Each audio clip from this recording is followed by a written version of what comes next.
Subscribe to the MTL World at Malworld 1 YouTube channel. Novel. The Primordial Law. Volume 7. The Struggle for Immortal Realm. Chapter 91, 766. The She-Bandits Seek a Person. 91st of Volume 7. Translator. Shadow Knight AK. Editor. Shadow Knight AK. Mu Liancheng sported a neat, short haircut. Though not as tall as his elder sister, Mu Ying, he possessed a compact, muscular build with broad shoulders and a thick back, clad in a sturdy, gray-brown cotton linen martial uniform. His cultivation had reached the seventh heaven of the Dao Seed realm, making him a renowned martial mystic prodigy in Formation Immortal City. His clear, sharp eyes scrutinized Li Weiyi and Xuanhuan with intense focus. This eastward journey, escorting the goods, served as a trial for the siblings. Both held high-ranking positions within the merchant caravan. The dragon sect boasts an immense legacy, stretching back nearly 10,000 years, possibly even to the era of Yujia, Mu Liancheng said, his expression grave, his voice tinged with deep apprehension. They originated as a mysterious clan from the far southern lands. Their ancestor is said to have lived for over 4,000 years, having once served the demon clan's martial mystic Dao Heavenly Emperor, Flying Dragon. His cultivation realm is beyond comprehension. The dragon sect clan alone commands a formidable force, likely boasting dozens of immortal realm giants. Moreover, they command over a dozen major and minor powers, including the 3 barbarians, Night City, and 3 Chen Palace, wielding immense military power and influence. Initially, they operated covertly from hidden strongholds within the Wolf Solitary Wilderness, managing assassin guilds, mercenary companies, brothels, black markets, and other illicit enterprises to map the power dynamics of various factions. At the beginning of this year, they annihilated the Serpent clan that had dominated Shenzhou for centuries in just 17 days. Within 2 months, they seized all 7 prefectures and 83 counties of Shenzhou, sending shockwaves across the entire Wolf Solitary Wilderness. Everyone thought they were just a powerful newcomer who couldn't suppress the local overlords, but they ended up wiping out the entire snake nest. Given Dragon Sect's strength, they likely won't be content with just one province. Any further expansion will inevitably lead to chaos and bloodshed. Li Weiyi and Xuanhuan were genuinely surprised to learn that the defeated remnants of the Lingxiao Life Realm had fled to the Wolf Solitary Wilderness. Dragon Sect had ties to the Demon Clan, while Night City and the 3 barbarians were mere bandits. 3 of the 4 great demon kings of the Lingxiao Life Realm had been subdued by Qilin Zhuang. Though the 3 demon kings were dead, their monster scions and monster grand scions might not have been completely eradicated. Could they now be under Dragon Sect's banner? Which human clan living realm would dare harbor such a force? Even a major living realm like the Demon Kingdom couldn't afford to share its resources and territory with Dragon Sect. Moreover, everyone knew that Qilin Zhuang stood behind them. The contested territory of the Wolf Solitary Wilderness had become one of their few remaining options. Dragon Sect possessed at least 1 transcendent, and the 3 island barbarians also had at least 1 transcendent. This didn't even account for the other forces Qilin Zhuang had subdued. In the Lingxiao Life Realm, nearly 10 formidable figures, Yu Yaozi, the second palace master, Xuanming, Tang Shituo, and others, left the Dragon Sect ancestor, Long Huishan, with no opportunity to truly unleash his power. Even in the Eastern Territory, the Thundercloud Sect and the Tai Shi clan rivaled the Dragon Sect for dominance. The Wolf Solitary Wilderness teamed with fierce Dao Seed Realm and Immortal Realm cultivators from various living realms, but few transcendent-level experts could match Long Huishan. Before participating in the Immortal Ascension competition, Li Weiyi had learned from Lady Ji Chun that someone from the Demon Kingdom had hired Qilin Zhuang's forces to hunt him down. Reflecting on this, it seemed likely that the Dragon Sect and other factions had collaborated with Demon Kingdom Crown Prince Qian Daojun, engaging in mutual benefit and exchange. Mu Ying sat beside Xuanhuan, her small braids adorned with colorful pebbles, her features bright and striking. Fang Yu, don't worry too much. Shenzhou and Formation Immortal City are tens of thousands of miles apart. Moreover, the Dragon Sect has already established cooperation with Formation Immortal City. The Formation Foundation stone material on these 3 Dragonbone sandships is being transported there. After the war, there will be massive reconstruction efforts. Join Formation Immortal City, Fang Yu. Your mastery of formations is remarkable, you can help the Mu clan refine formation materials. With Li Ting's martial mystic path cultivation, he'll also find ample opportunities to showcase his talents. The City Lord of Formation Immortal City is a holy spiritual king. Our Mu clan's ancestor is one of the City Lord's 3 eldest disciples, and his cultivation has already reached the 7th realm of Holy Spiritual Master. Li Weiyi's decision to approach Mu Ying and Mu Liancheng was carefully calculated. His true motive was to infiltrate the vicinity of Formation Immortal City. Formation Immortal City lay deep within the Wolf Solitary Wilderness, bordering Lu Province, where the Immortal Ascension Realm forces of the Three-Clan Alliance, the Holy Hall Life Realm, Lingxiao Palace, and Rainforest Habitat, were stationed. His primary objective remained to complete the Great Wind, Fire, Thunder, and Lightning formation, successfully refining its fourth stage. Whether purchasing formation materials or studying formation scriptures, everything would be far more convenient within the city. After a feigned discussion with Zhuoqiu Hongting, Li Wei agreed to their proposal. Mu Ying and Mu Liancheng were overjoyed, growing even closer to the pair and viewing them as future core members of their faction. Boom. Several hills trembled violently and collapsed, their interiors echoing with sounds like rushing water and roaring beasts. The sandworms pulling the 3 dragonbone sandships, startled by the commotion, halted in the yellow sand, their agitation palpable. The ships shuddered violently as they came to a sudden stop. Inside the cabins, objects crashed to the floor. Something's wrong. Li Ting, Feng Yu, stay in the mess hall. Don't go outside. Mu Ying and Mu Liancheng's faces paled as they rushed out of the mess hall, heading for the helm at the ship's bow. Whoosh. Whoosh. Across the dragonbone sandships, array patterns and formation scriptures lit up, spreading across the decks, bulwarks, walls, and masts. One formation after another activated.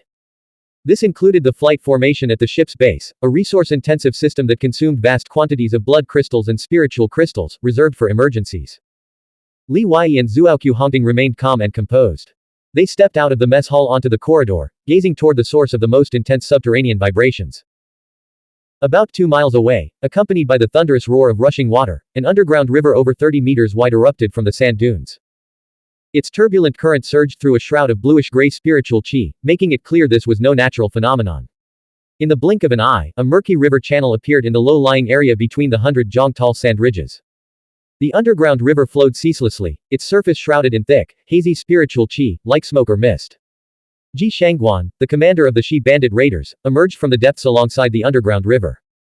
He wore jet-black armor and concealed his face with a crimson scarf. The spiritual qi guiding the river's course emanated from the 9-meter-long tiger-armored beetle beneath him. Controlling the underground river was the tiger-armored beetle's innate Dao technique. Xuanhuan stood ramrod straight, his sharp eyes sweeping across the 3 dragonbone sandships as if searching for something. In a commanding tone, he shouted, "Open the formation." His voice carried a mental attack that exploded like thunder.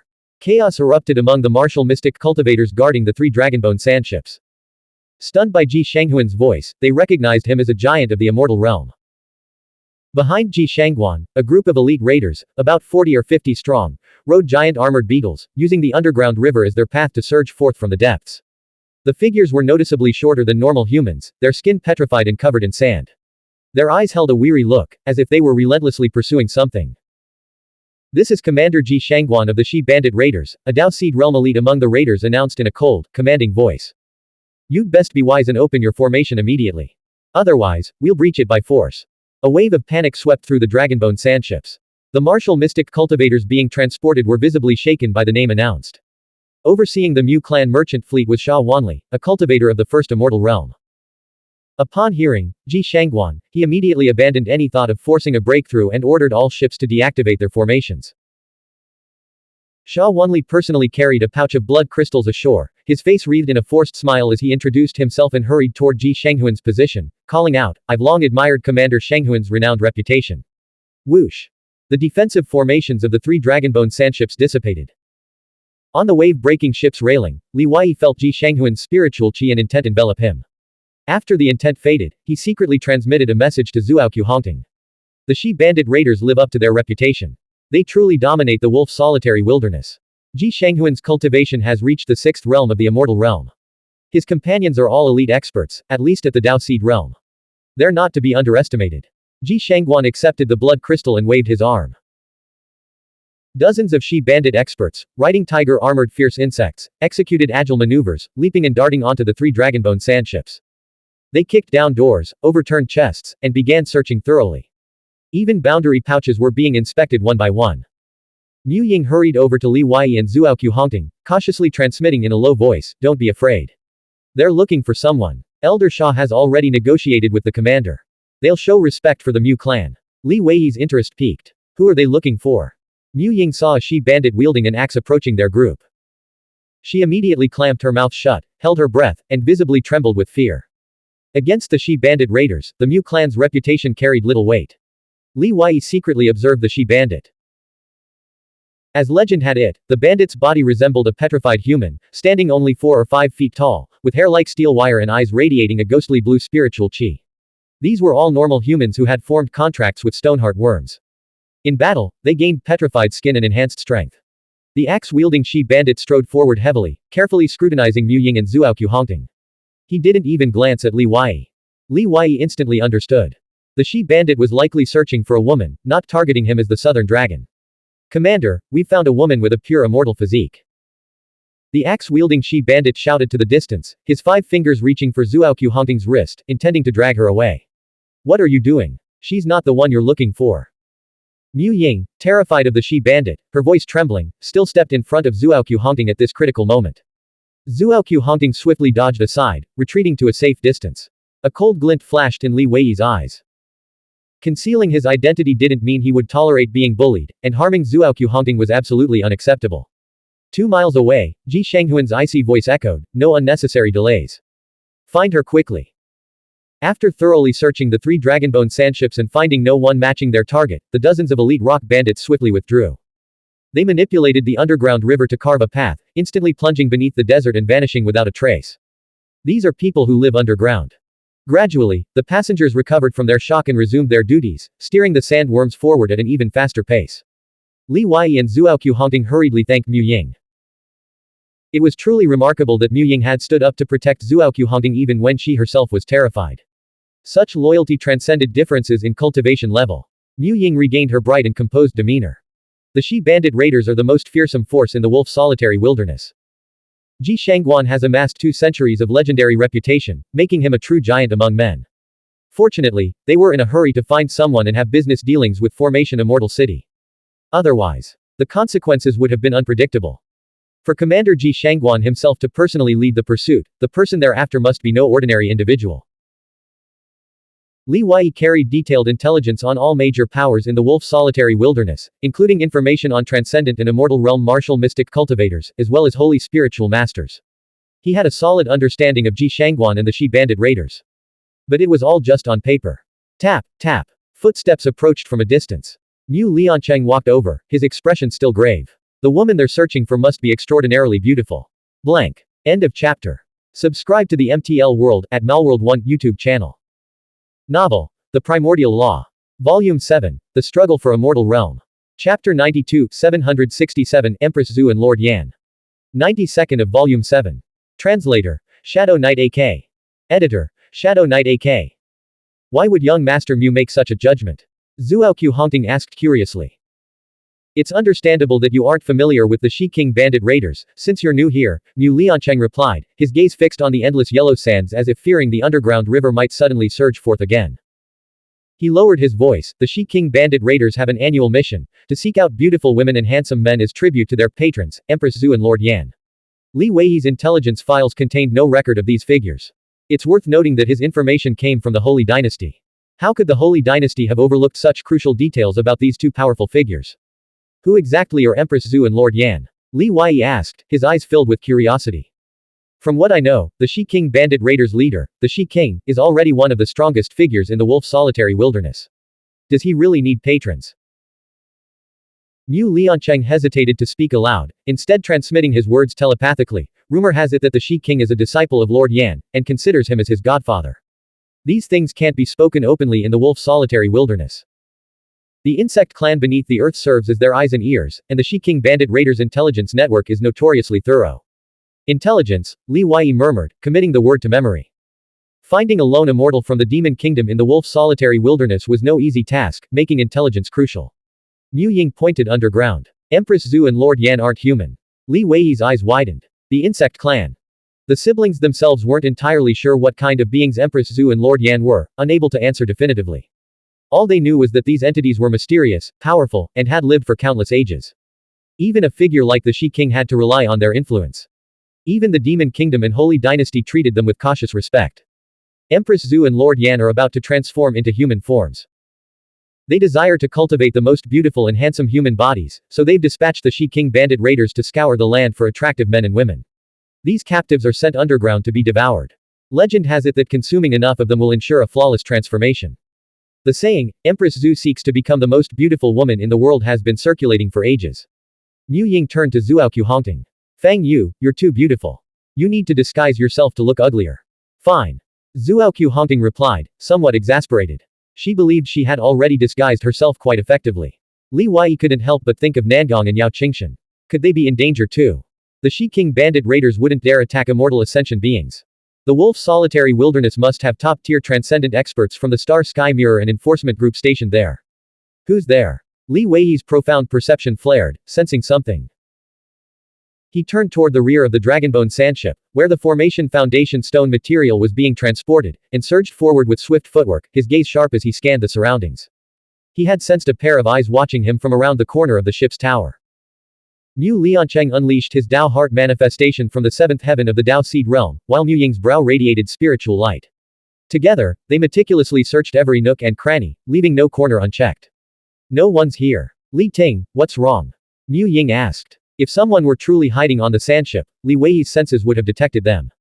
Li Wei's eyes narrowed in confusion as he shook his head slightly. It's probably just the Shi King bandit raiders making me nervous. I'm being paranoid. Back in his cabin, he activated the formation. Zuoqiu Hongting turned to Li Wei. What's really going on? With your cultivation, you wouldn't be nervous about some Shi bandits, would you? I can't quite explain it, Li Wei said with a wry smile, his mood complex. I sensed a gaze just now, but it vanished instantly. If I was mistaken, it's just a false alarm. But if I wasn't, we can't afford to provoke them, right? Let's just pretend we didn't notice anything. For the next period, Li Wei grew much more cautious, focusing his energy on repairing the great wind, fire, thunder, and lightning formation. His battle against Jiyu Junxiang, Shan Shenge, Shen Ji, and Cao Lin had left him severely weakened. Of the 8 formation flags, some were broken, others lost. The 3-5 Fiend Heavenly Wind had returned to nature, and the Azure Heavenly Thunder had been completely depleted. Even over 1,000 of the 6,000 formation inscriptions inscribed on the 4 pages of the Earth Book had been destroyed and needed to be re-inscribed and refined. Fortunately, he had thoroughly mastered the formation inscriptions, so re-inscribing them wouldn't take too long. 10 days later, after traversing tens of thousands of miles across 3 prefectures, they entered the territory of Formation Immortal City. The desert lay behind them. Before them stretched waist-high grass, swaying in the wind like a green ocean. Li Wei and Zuoqiu Hongting rode stone rhinoceros beasts, following Mu Liancheng, Mu Ying, and the Mu clan's psychic masters and martial mystic cultivators to the Mu clan tribe outside Formation Immortal City. The task of transporting the Formation Foundation stone material to Shenzhou would be handled by another team. As dusk fell, the Mu clan tribe's thousands of circular tent-like structures dotted the grassland in concentric rings. Fluorescent lamps glowed within, while bonfires blazed outside. A luminous formation veil connected heaven and earth, enveloping the scene in a lively, festive atmosphere filled with singing and dancing. The sprawling tribe boasted a variety of shops. Young women, dressed in vibrant, daring attire, swarmed around Mu Liancheng and Mu Ying's stone rhinoceros beast, eagerly asking about the name of the newcomer. They showed no restraint or reverence despite the Mu siblings' profound cultivation and noble status. Li Wei's current appearance was that of Fang Yuting, a man in his 30s with an upright posture, lean face, sharp features, flowing long hair, and an aloof, distinguished aura.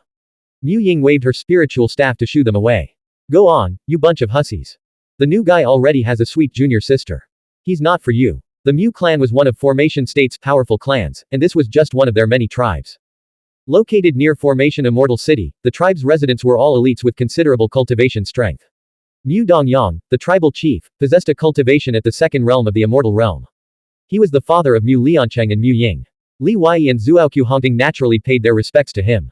During their conversation, Mu Dongyang subtly probed the pair, but found no flaws in their story. He then instructed Mu Ying to show them to their living quarters. Mu Ying led them with a light step, speaking frankly, "Father wants you both to stay in the tribe for now. The city's job assessments are too rigorous, and we need more time to observe you. The Mu clan tribe has a qi gathering formations beneath the ground. The concentration of spiritual qi here is no less potent than within the city itself." Li Wei was pleased with this arrangement. The Immortal Ascension competition rules stipulated that immortals could not remain in a city for more than 3 days. As long as they remained undetected, the rule was effectively meaningless. However, if their deception were exposed later, being disqualified for violating this rule and forfeiting the life-preserving Spring Jade Scroll to the Demon Kingdom would be a devastating loss. The Mu clan tribe's residential tents were half above ground and half underground. The surface level served as living quarters, while the underground chambers were dedicated to cultivation. Li Wei and Zuoqiu Hongting each received adjacent tents. The following day, Li Wei was appointed as the 10th Guard Captain of the Mu clan's security force, commanding 23 guards, most of whom possessed cultivation at the 6th or 7th realm of the Five Seas realm. In practice, Li Wei rarely needed to personally patrol or stand guard, allowing him ample time for cultivation and refining formations. Xuanhuan, a 3-star spiritual master with mastery over formations, held a much higher status. Together with Mu Ying, she was responsible for guarding the formation tower. With over 2 years remaining until the Immortal Ascension competition, Li Wei relished these peaceful days, showing no urgency to confront the immortals of the Demon Kingdom. He planned to wait until the 5 Chun silkworms matured and his cultivation advanced further before taking action. Time passed day by day. Li Wei finally completed the restoration of the Great Wind, Fire, Thunder, and Lightning formation. 6,000 formation inscriptions, anchored by 4 pages of the Earth Book, materialized around him like concentric circular walls, layer upon layer. He released spiritual light and gently activated the formation. Within the formation inscriptions, the 4 elemental forces, wind, fire, thunder, and lightning, stirred to life. Without the 3-5 fiend heavenly wind and azure heavenly thunder, the formation's power remained at a standard level. Formations can be powered by spiritual crystals to reduce the formation master's spiritual light consumption. But how do I refine spiritual crystals into the Earth Book and integrate them into the formation inscriptions? Li Wei realized he needed to deepen his knowledge in this area. The texts from the Divine Martial Tower of Lingxiao Palace had been returned upon leaving the Void Ruins Ancient Kingdom, leaving him with only the dozen or so scrolls he frequently studied for cultivation. To access formation texts, he would need to borrow them from the Mu clan. The formation inscriptions emanating from the Earth Tome, Wind chapter, appeared noticeably shorter by 1 layer. 400 mid-grade spiritual formation inscriptions of the Wind attribute needed to be completed, bringing the total number of formation inscriptions to 6,400. Only then would the 4th stage of the Great Wind, Fire, Thunder, and Lightning formation be perfected, transforming it into the most powerful battle formation below the high-grade spiritual formation level. At that point, Li Wei, wielding psychic power and formation, would become invincible against all opponents below the 7th realm of the Immortal Realm. Half a year ago, Jiyu Junxiang and Shan Sheng had breached the formation in an instant because they had discovered this very flaw. Li Wei meticulously examined the Thunder chapter of the Earth Book and noticed concentric circles of vibrational force emanating from the 1600 formation inscriptions suspended above. Thunder has always been my weak point. That's why I've never been able to grasp the 6th layer of the 9 Heavens Thunder Sword Strike. Perhaps by studying the formation inscriptions of the Great Wind, Fire, Thunder, and Lightning formation, I can gain insight into the power of thunder and condense more thunder attribute scriptures onto my immortal golden core. If I could find a thunder attribute Dao nurturing crystal and sense the thunder Dao law, I could surely master the 6th layer of the imperial technique. Li Wei pondered inwardly, realizing that sensing and harnessing the law might be the key to mastering the 6th layer of the imperial technique. He planned to condense the 5 elements heavenly core in the future to break through to the Nirvana realm, naturally prioritizing the cultivation of the 5 elements and 5 Daos. Given this, it seemed he might actually reach the 6th layer of the 6-fold samsara burning karma technique first. Dao nurturing crystals with thunder and lightning attributes, and those of the other 4 elements. I wonder if I can even buy them. Relying solely on the 5-colored mountain isn't fast enough. Li Wei's head began to ache. He had never considered relying on others, but now, he found himself tempted to eat soft rice. For someone at his cultivation level, Dao nurturing crystals were priceless treasures. However, for Zhenhai Guanwu and Yu Yaozi, acquiring them should be much easier. I can't rush this. Cultivation must progress step by step. Dismissing these distracting thoughts, Li Wei retrieved the Wind and Rain Sword technique and began studying it. The Wind and Rain Sword technique was the sword technique and Taoist technique practiced by Fang Yuding. Since Li Wei was borrowing Fang Yuding's identity, he naturally needed to learn his sword moves. After reviewing the technique once, Li Wei's eyes lit up with surprise. Fang Yuding truly deserves his title as a great immortal in the 5th realm. His sword technique is remarkably refined. The technique proved far more profound than he had anticipated, resembling fundamental martial mystic techniques like Tang Wanzhou's 14 Swords of Immortal Slaughter and Divine Snow and Mo Duanfeng's Severing Wind 7 Slashes. The Wind and Rain Sword technique consisted of only 4 stanzas. Wind rises, sword transforms, rain falls, 10,000 swords, wind and rain converge, wind immortal, rain god. With his foundation in the 12 dispersed hands of the Chan sect, the Taiyi Si opening sword stance served as the foundation for broad, sweeping sword techniques, while the Ruyi Chenkan sword formed the basis for agile, versatile sword stance. Thanks to these foundational techniques, Li Wei quickly mastered the 4 stances of the Wind and Rain sword technique. Blank. End of chapter. Subscribe to the MTL World at Malworld 1 YouTube channel. Novel. The Primordial Law.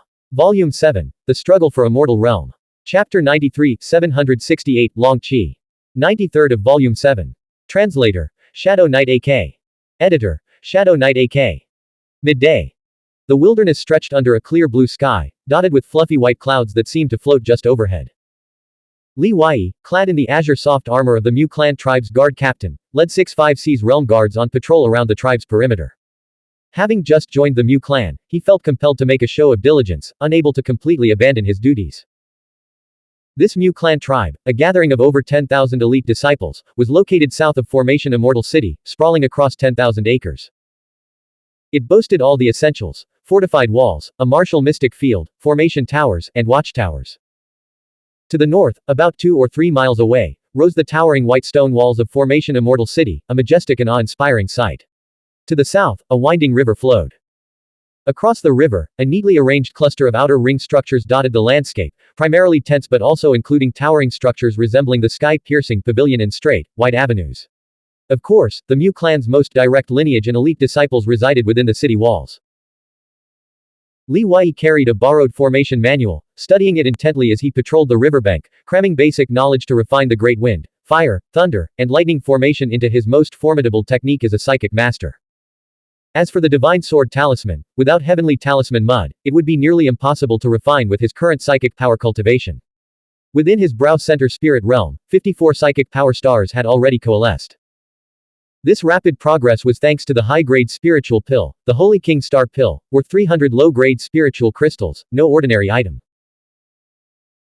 During his 2 years in the cocoon of time within the great ancient land of the Tao of Alchemy, followed by 6 months in the wolf solitary wilderness after reaching the Calamity Crossing realm, he had fully refined the Holy King Star Pill.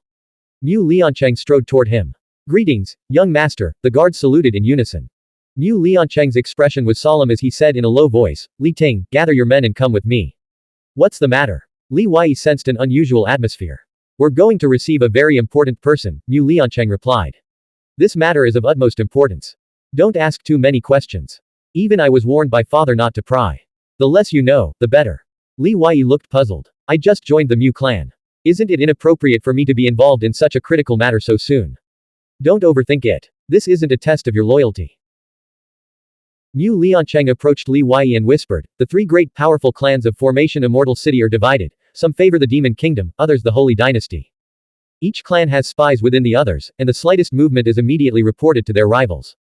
Someone like you, a newcomer from afar, can operate discreetly, keeping our enemies guessing." 15 minutes later, Li Wei rode a magnificent stone rhinoceros beast, leading 24 guards as they charged out of the Mu clan tribe and headed south. The 24th guard was Mu Liancheng himself. Formation Immortal City, the provincial capital of Formation State, stretched 50 miles before they left its outer suburbs and entered the wilderness. Mu Liancheng, shedding his young master's airs, wore guard soft armor and rode a 5-meter-long stone rhinoceros beast, riding alongside Li Wei at the vanguard. "What's this? Studying formations too? I've noticed formation masters hold higher status within the Mu clan," Li Wei replied, tucking the formation art books into his robes. "Does our Mu clan favor the Demon Kingdom or the Holy Dynasty?" Mu Liancheng faced the wind, his gaze fixed ahead, and answered obliquely, "Surviving in the wolf solitary wilderness is no easy task. Even the city lord, whose cultivation has reached the holy spiritual king psychic master level, treads carefully, avoiding offense on either side. He must maintain escape routes in both directions, clinging to survival in the cracks between these powers." Li Wei understood perfectly. This was the way of survival for the weak. Mu Liancheng explained, "Our Mu clan has always maintained communication with the Demon Kingdom. During each Jiazi cycle's Immortal Ascension competition, we do our utmost to assist the Demon Kingdom's immortals, providing intelligence, materials for formations, and other support." The escort team continued south. By evening the following day, they had traveled 2,000 miles and reached a frontier town at the southernmost edge of Formation State. Li Wei and Mu Liancheng entered the town, while the remaining 23 guards remained outside. On the town's sole stone-paved street stood 12 carriages, each loaded with cargo crates. The carriages were pulled by 12 dead soul spiritual beasts, but no drivers were in sight. Li Wei found this curious. If the carriage was truly important, why wasn't it stored in boundary pouches? Generally, goods transported by beasts were either low value, excessively heavy, or simply too large. The town was eerily silent, with all doors and windows tightly shuttered. Only outside a tavern at the town's center stood several figures with extraordinary bearing. These individuals had suppressed their vital energy, leaving Mu Liancheng with no particularly strong impression. However, Li Wei, who accompanied him, felt a sudden unease and immediately recognized all of them. Standing outside the tavern's main entrance were four blood-eyed martial mystic cultivators clad in black armor. These were the four ninth-generation immortals cultivated by Kangtu and the Sacred Dark family. Loyal to Yuzan, all four had reached the third immortal realm in their cultivation. While their individual strength wasn't exceptional, they could summon dark true spirits from the void. The combat prowess of these four dark true spirits was formidable. Yuzan had already been eliminated. Who was now leading their faction? Seated at the first table inside the tavern, near the entrance, was a nun. Though bald, her skin was as white as snow, her lips as red as cinnabar. Her Buddhist robes, as sheer as gossamer, exuded a bewitching allure, captivating the soul and mesmerizing the heart. This was Wu Yi, the bewitching nun from the All Wonders Temple.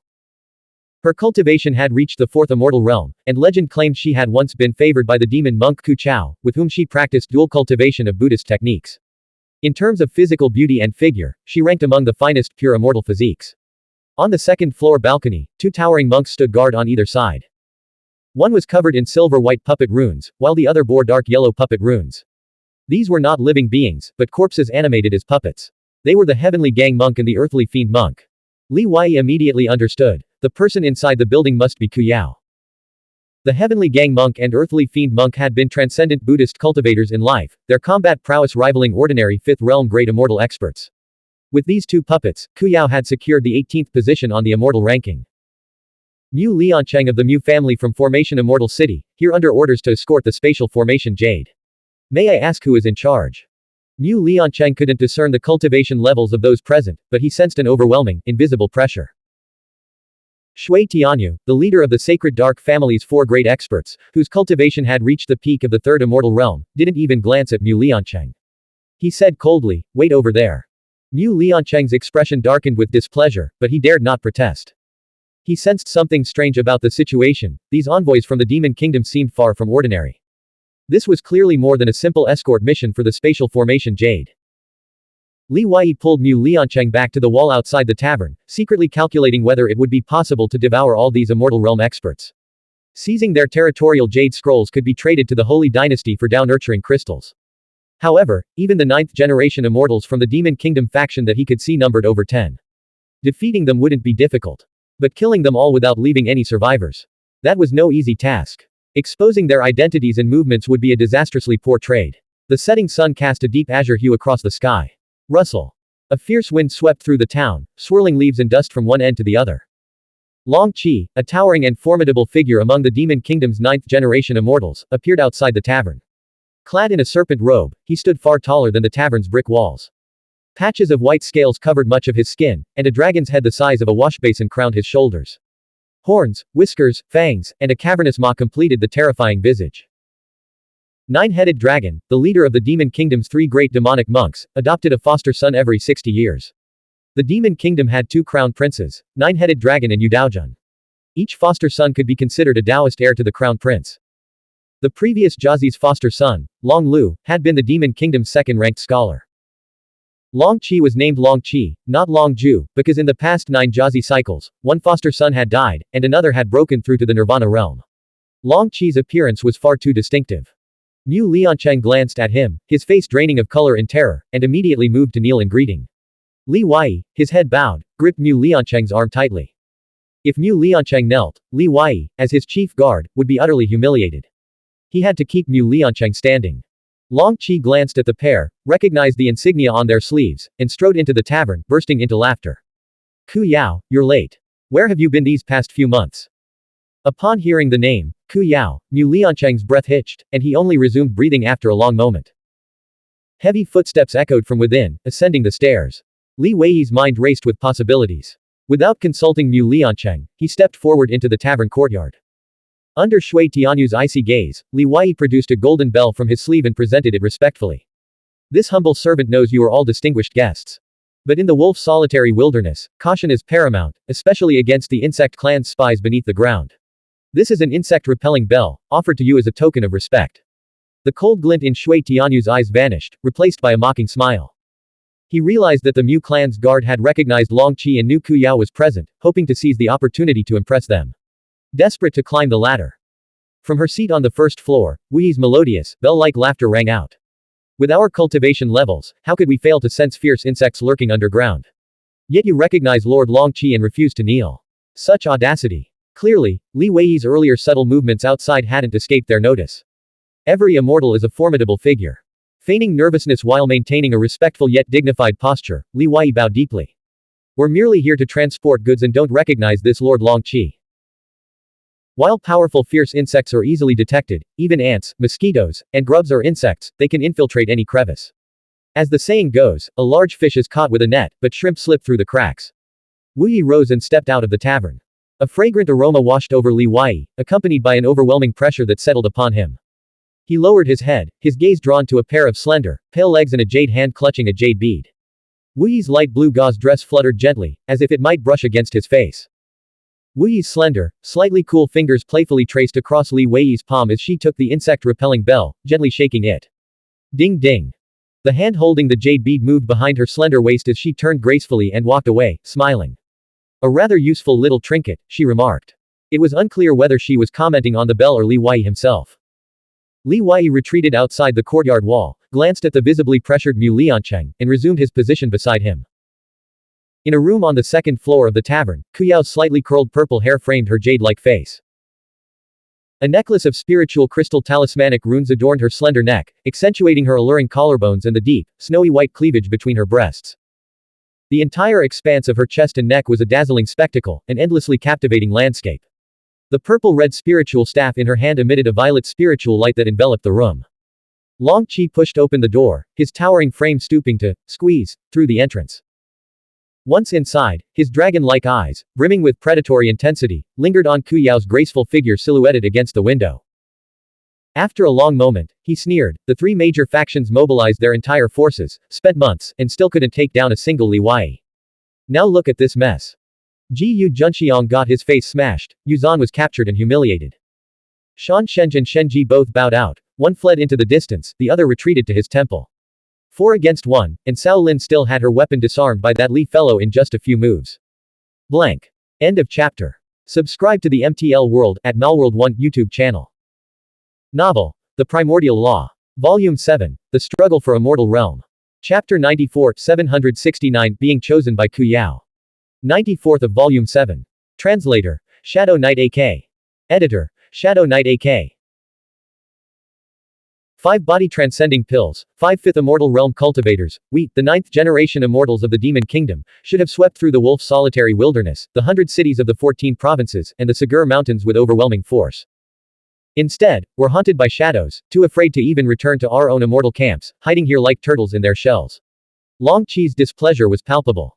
He hadn't received a single body transcending pill. We merely underestimated our opponent. Wenren Tinghai sat in a corner, his lower body having regrown, his face pale and his emotions volatile, his eyes gleaming with malice. Underestimated. HMPH, more like underestimated our own incompetence.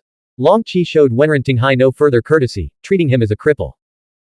In the Heavenly Emperor's disciple competition, Longqi had lost to Wenren Tinghai by a mere half move, costing him the coveted Tanhua title. Kuyao, tall and curvaceous with a striking figure, her chest bound flat to reveal a smooth abdomen, her legs extending far beyond the table's edge, spoke with authority. Li Weiyi's innate talent is unparalleled. He outmaneuvered not just us, but even the transcendent cultivators of the living realms. Now, everyone who went there is obediently guarding the great ancient land of the Tao of alchemy, destined to remain there for who knows how many years. On the contrary, if Ji Junxiang and Chong Jian hadn't led a large force of experts to your rescue half a year ago, the Holy Dynasty would have annihilated you all. Longqi said coldly, the combined might of the Holy Dynasty and the 9th generation immortals of the Holy Hall Life Realm is formidable. To preserve half our forces under their joint attack and hold out until reinforcements arrived, does my capability need further proof? Even my adoptive father personally commended me at the imperial court. Wenren Tinghai sneered, if not for the Demon Kingdom's years of cultivation in the wolf solitary wilderness and the dragon sect's covert assistance in stirring up chaos, could you have stood against Mo Duanfeng and the Holy Maiden of the Void Ruins ancient clan? You should keep your mouth shut. Longqi retorted. The immortals of the Holy Hall Life Realm have given you a nickname, Wenren Half-Body. You've utterly disgraced the demon monarch's reputation as his disciple. Wenren Tinghai's face flushed crimson, his rage burning fiercely. Kuyao, displaying the aura of the new second scholar, said coldly, enough infighting. Let's focus on the matter at hand. What's the news? Long Qi didn't fear Ku Yao, but he did fear her brother. Two things. First, Jiyu Junxiang is preparing to attack the Three Clan Alliance's stronghold in Lu Province, led by the Holy Hall Life Realm. Though the Demon Kingdom suffered a crushing defeat in the Calamity Crossing Realm, losing countless troops and even forcing the Demon Clan's elite to retreat to the Great Wilderness Demon Plains after being decimated by Li Wei, the immortals of the living realms remain. Our strength remains formidable. Ku Yao frowned, her delicate brows furrowing. If we attack the Three Clan Alliance, the Holy Dynasty will inevitably intervene. Facing two powerful enemies simultaneously, we stand no chance of victory. Long Qi chuckled. The Holy Dynasty. Once Jiyu Junxiang gets serious, combined with his peerless cultivation, Mo Duanfeng won't stand a chance. For the past 6 months, every 9th-generation immortal who ventured beyond Twilight Province has been swiftly eliminated, plunging the Holy Dynasty into panic. Now they're deaf, blind, and isolated. If we strike swiftly, we can crush the Three Clan Alliance before their reinforcements arrive. And let's not forget our two secret allies, the Dead Spirits and the Insect Clan. A flicker of disdain flashed in Ku Yao's starry eyes. The nine-headed dragon faction's immortals, ostensibly gathering dead spirit allies through necromancy and corpse manipulation, were actually summoning powerful dead spirits from the Nether Realm of the Dead. The Nether Realm of the Dead far surpassed the 100 Realms of Life domain in power. It wouldn't be surprising to see true disciple-level figures from ancient sects emerge from that realm. Nine-headed dragon and the three great demon dukes controlled the majority of the Demon Kingdom's frontier army, maintaining ambiguous and frequent trade relations with the Nether Realm of the Dead. Li Wei still hasn't shown himself. Ku Yao asked, her voice tinged with concern. Given his current cultivation level, he should definitely be in the wolf solitary wilderness. She couldn't shake her unease, her heart filled with apprehension. Long Qi's expression grew grave. Not necessarily. While he's unmatched among the 9th-generation immortals, the wolf solitary wilderness is rife with dangers beyond the immortal ascension competition. If I were him, having already gone into hiding, I'd stay hidden until the competition ends. But Jiyu Junxiang has a different plan. Jiyu Junxiang's primary objective in attacking the Three Clan Alliance's immortal stronghold is to seize the Fountain of Light from the Holy Maiden of the Void Ruins ancient clan. The Void Ruins Empress's scepter can channel the transcendent spiritual power flowing from the Fountain of Light, greatly enhancing Jiyu Junxiang's combat prowess. This would allow him to challenge the 8th-generation immortals, then the 7th-generation immortals, to claim even greater rewards. Secondly, this move aims to force Li Wei out of hiding. Ku Yao nodded. Chang Yujian did mention that Li Wei isn't heartless. In fact, he's deeply sentimental and loyal. His greatest loss in participating in the Immortal Ascension competition would be the bonds of camaraderie he's forged. Any news on the Life Spring Jade Scroll? Soon. Long Qi replied. Wenren Tinghai sneered, it's been nearly a year, and you still haven't found the holder of the Life Spring Jade Scroll. I wonder who's incompetent. I advise you to retract that statement, half-body, Long Qi retorted. The primary investigator of the Life Spring Jade Scroll isn't me, Long Qi, but. He glanced at Ku Yao. Lord Ku Yu. Ku Yu was the #1 scholar of the Demon Kingdom from 2 Jiazi cycles ago, a figure listed on the Immortal Heavenly ranking. Long Qi continued, Lord Ku Yu had long suspected that the Life Spring Jade Scroll wasn't in the hands of the 7th or 8th generation immortals of the Holy Hall Life Realm. The 9th generation immortals were the most likely candidates. Therefore, after the Immortal Ascension competition began, he focused his efforts on those who had separated from the main forces of the Three Clan Alliance. He reasoned that the scroll's holder would seize the opportunity created by the Demon Kingdom's all-out pursuit of Li Wei to slip away unnoticed and conceal themselves. Moreover, any immortal capable of evading the Demon Kingdom's pursuit would inherently possess formidable strength. The scroll's holder had to evade not only the Demon Kingdom's 9th generation immortals but also the eyes and ears of all cultivators within the Demon Kingdom and the pro-Demon Kingdom factions in the Wolf Solitary Wilderness. Is there really such a person? Ku Yao asked. Long Qi said, the Demon Kingdom has turned 2 members of the Three Clan Alliance. They leaked information that the Holy Hall Life Realm has 4 immortals who have broken away from the main force and disappeared. Lord Ku Yu is systematically investigating each immortal, focusing on Nangong Yu. As the most direct descendant of the Void Ruins ancient clan, he is undoubtedly the most trustworthy and reliable. The Shi King bandit raiders have clues to Nangong Yu's whereabouts, but they're demanding a special price, an attack on the Three Clan Alliance's stronghold and the capture of the Holy Maiden of the Void Ruins ancient clan. This is the third reason for their attack. When will they strike? Ku Yao asked. Long Qi replied, we need to wait a bit longer. The death warriors being mobilized from various regions haven't arrived yet.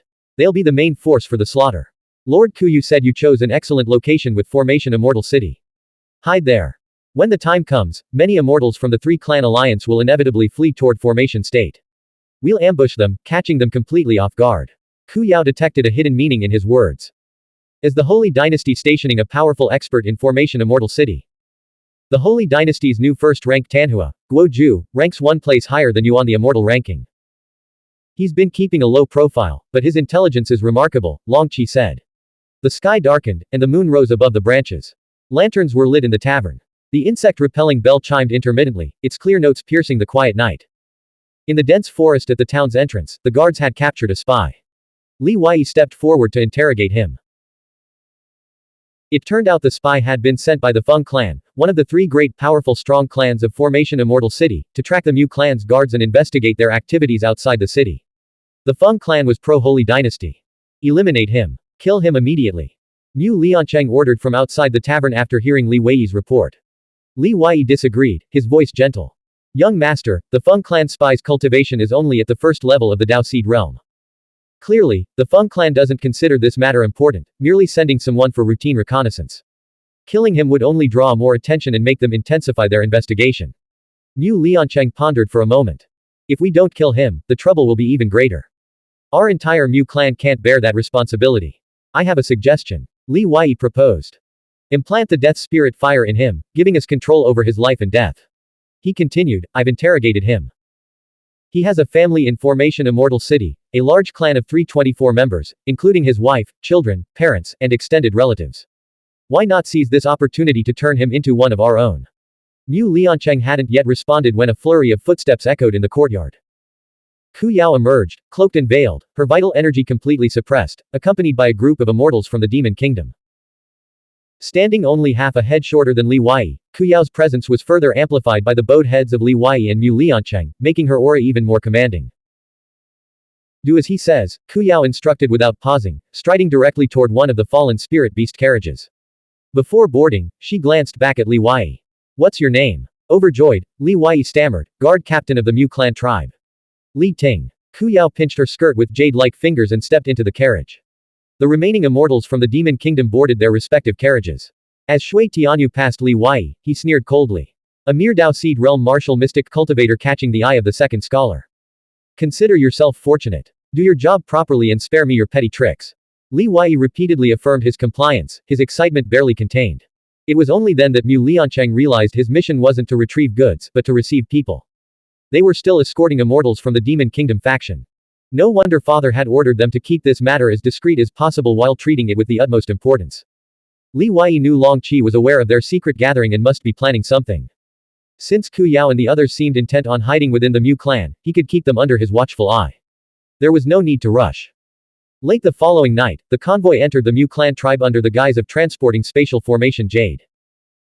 The tribe leader, Mu Dongyang, had already cleared a northern section of the tribe, isolating it with formation to serve as temporary residence for the Demon Kingdom immortals. After a day and night of stifling restraint, Li Wei could no longer contain his elation upon returning to the tribe. Unable to suppress the urge to laugh, he rushed toward the formation tower to find Xuanhuan haunting. Li Ting. Mu Liancheng called out, flying over with a complex expression, mostly envy. You've truly struck gold this time. That esteemed guest specifically requested you to oversee their residential area. Blank. End of chapter. Subscribe to the MTL World at Malworld 1 YouTube channel. Novel. The Primordial Law. Volume 7. The Struggle for Immortal Realm. Chapter 95, 770 Departure. 95th of Volume 7. Translator. Shadow Knight AK. Editor. Shadow Knight AK. Mu Dongyang met privately with Li Wei, sternly instructing him to maintain absolute secrecy, to keep the guard outwardly relaxed but inwardly vigilant, and so on. Ku Yao specifically requested Li Ting as her guard, which took Mu Dongyang by surprise. He had intended to assign a member of the Mu clan's direct lineage to this task, hoping to curry favor with the immortals. Now, he had no choice but to follow her orders. Knowing that, Li Ting must have demonstrated exceptional merit to earn the attention of the new second scholar, Mu Dongyang berated Mu Liancheng after Li Wei left. The residential area for the 13th ninth generation immortals of the Demon Kingdom occupied only a corner of the vast Mu clan tribe.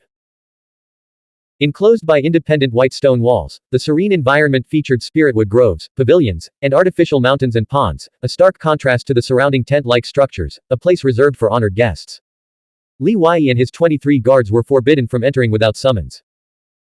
The 24 of them were confined to the Mu clan tribe and strictly prohibited from leaking any information. Violation meant certain death. Busy until the following morning, Li Wei finally found time to visit the formation tower in the southeast corner of the tribe, where he found Xuanhuan Hongting hard at work. The formation tower stood 17 stories tall, each level representing a defensive formation protecting the 17 guardian tribes, making it no different from a fortified city. Xuanhuan Hongting had further disguised herself, donning a mottled green-yellow formation master's robe with a hood.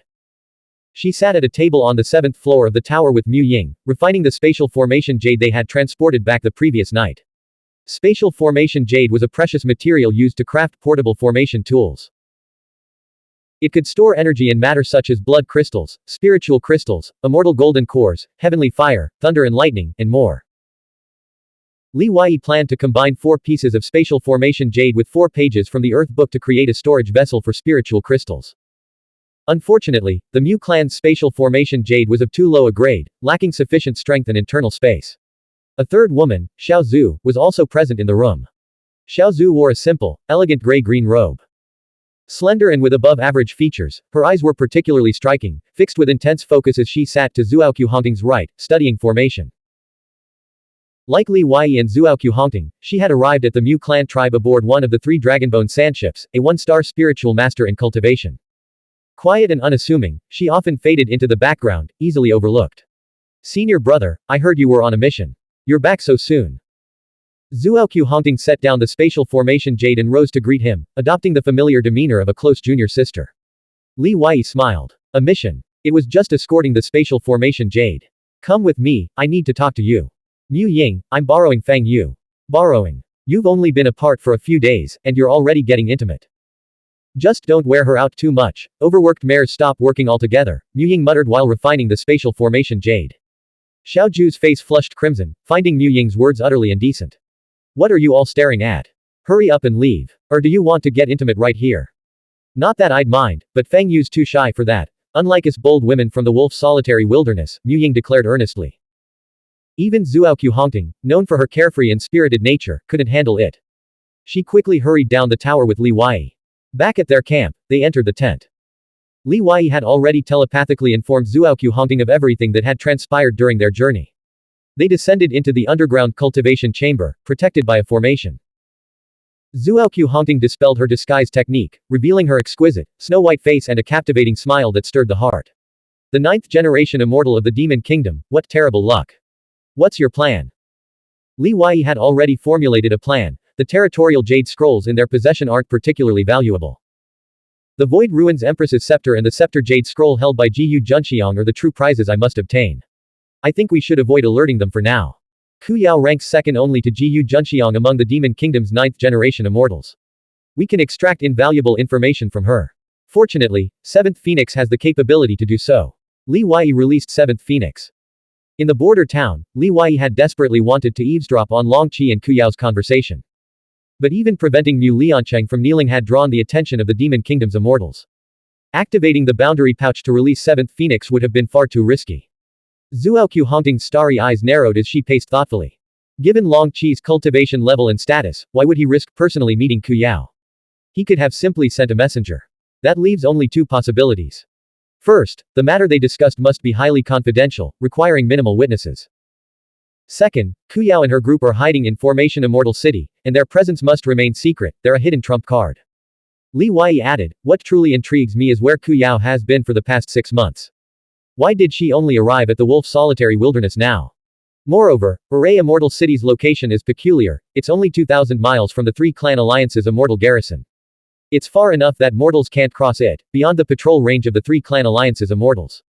But it's also close enough that an immortal traveling at full speed could cover the distance in a single hour. If Long Qi and Ku Yao's secret meeting is connected to the 3 clan alliance, I'm considering whether to find a way to warn them in advance." Xuanhuan Hongting frowned, shaking her head. The 9th generation immortals of the Holy Hall Life Realm are no pushovers. They have numerous experts and have been reinforcing their defenses at the remains of the Temple of the Wind God for a year, making it impregnable. With the support of the powerful Holy Dynasty, any attempt by the Demon Kingdom's 9th generation immortals to launch a direct assault would be suicidal. Even if Jiyu Junxiang is formidable, he's still just one person. We've worked so hard to conceal ourselves. I strongly advise against taking such a risk before you break through in your cultivation. Besides, can we truly trust the 3 clan alliances immortals? Can you guarantee you can evade their surveillance and meet the Holy Maiden of the Void Ruins ancient clan? I even suspect that powerful immortals from the 8th and 7th generations are monitoring the three clan alliance's stronghold, just waiting for you to reveal your presence. Li Wei recalled the night he had been critically wounded in an assassination attempt by the Zhongsheng Academy. Even now, it remained the most dangerous moment of the entire Immortal Ascension competition. Hong Ting, have you broken through to a new cultivation realm in the martial mystic path? Li Wei noticed a subtle change in her aura. Zuoqiu Hongting replied, after absorbing Azure Cloud Immortal Chi for over 2 months and Golden Haze Pill Chi for half a year, I've finally reached the second realm of the Immortal Realm. My progress in martial mystic path cultivation still lags far behind yours and Tang Wanzhou's. In recent months, whenever they spoke of Tang Wanzhou, an awkward tension lingered in the air, unlike before when they could mention her name without hesitation. Li Wei countered, you've focused your energy on cultivating psychic power. In my opinion, your cultivation speed is actually faster. She concentrates solely on the martial mystic path, while you cultivate both martial mystic techniques and spiritual power, and you're younger. Brother Wei, you'd better say the same when you face her in the future. Don't change your tune and claim that Zuoqiu Hongting is merely a mid-tier member of the second echelon on the immortal earthly ranking, while you're the #1 scholar of the Sword Dao Imperial Court. Your current strength already places you at the forefront of the second echelon. You'll eventually surpass everyone else. Li Wei deliberately avoided mentioning Tang Wanzhou. Zuoqiu Hongting stood tall, her bearing carrying a hint of masculine heroism. Her actions were bold and unrestrained, yet her heart held a tenderness and sensitivity that Tang Wanzhou lacked. With a charming smile, she produced a cold jade bottle and tossed it to Li Wei. Here's the latest batch I collected. Li Wei opened the jade bottle, and wisps of golden light streamed out. 6 months ago, Zuoqiu Hongting had partially peeled back one of the 8 blood-red talismanic runes sealing the cauldron's mouth within her brow center spirit realm. She dared not remove it entirely. The interior seemed to nourish a living entity, its energy aura terrifying. After partially removing the rune, golden light began to emanate from the cauldron. Refining this light rapidly advanced their cultivation, and they named it Golden Haze Pill Chi. It was thanks to this Golden Haze Pill Chi that Li Wei had been able to swiftly cultivate over 50,000 scriptures of the Golden Skeleton scriptures and imprint them onto his golden bone. This progress would have been even faster had they not spent significant time traveling and condensing psychic power stars. Having fallen several cultivation realms behind, Zuoqiu Hongting's comprehension of the Golden Skeleton scriptures progressed much more slowly. She had only imprinted over 20,000 scriptures onto her golden bone. The first stage of the Holy Bone scripture chapter requires 100,000 scriptures, he reminded him. Once the imprinting is complete, Hong Ting, your physical body alone will be able to contend with a 4th realm great immortal cultivator, Li Wei said. The Chun silkworm will mature within a month. With your comprehension, a single secluded session within the Chun cocoon should imprint the golden bone with the full 100,000 scriptures. Where exactly are you raising the Chun silkworm? Does it require no care? Zuoqiu Hongting asked, her curiosity piqued. She sensed Li Wei was hiding many secrets. I'll surprise you when the time comes. Half an hour later, Zuoqiu Hongting returned to the formation tower. Li Wei entered the blood-mud space, sat cross-legged atop the 5-colored mountain, and swallowed the golden stream of light from the jade bottle. He simultaneously refined the energy and contemplated the Tao. The metal attribute law and fire attribute law were his primary focus for comprehension. Each additional law he grasped would further enhance his profound perception. Time passed unnoticed. 7th Phoenix, guarding the tent, transmitted a mental message. A guard outside requested an audience. Li Wei ceased his cultivation, emerged from the tent, and transformed into his, Li Ting, persona. Guard Captain, the noble lady requests you change into civilian attire and meet her, Guard Mu Qing said, bowing with clasped hands. Civilian attire. Li Wei pondered briefly before complying. Back in his tent, he changed into a simple blue martial attire, took down the bamboo hat hanging on the wall, and instructed Mu Qing to go to the carriage depot and bring a stone rhinoceros beast carriage to wait at the tribe's north gate. Half an hour later, Kuyao emerged gracefully from the courtyard gate, dressed in white robes with a purple skirt and a veil covering her face. She paused upon seeing the carriage waiting outside, glancing through the sheer veil at the tall, slender guard captain standing beside it. Fang Yuding's appearance remained strikingly handsome, with sharp features and deep-set eyes. You've shown some intelligence, she said, which saves me considerable trouble. In Formation Immortal City, I don't want too many people knowing my identity, so you've earned the privilege of driving my carriage. This humble servant understands, Li Wei replied. Li Wei felt a surge of anticipation. Kuyao's discreet journey might yield valuable insights. It had to be said that Kuyao possessed a unique allure. Her personality was reserved yet shrewd, and she wielded ruthless, decisive methods when necessary. Her voluptuous figure surpassed all others of their generation. A fragrant scent wafted toward him. Watching her board the carriage at close range, he couldn't help but notice the gentle sway of her breasts and hips. She gracefully lifted her skirt, revealing a glimpse of her snow-white calf. Her slender waist curved in a delicate, almost fragile arc. Blank. End of chapter. Subscribe to the MTL World at Malworld 1 YouTube channel.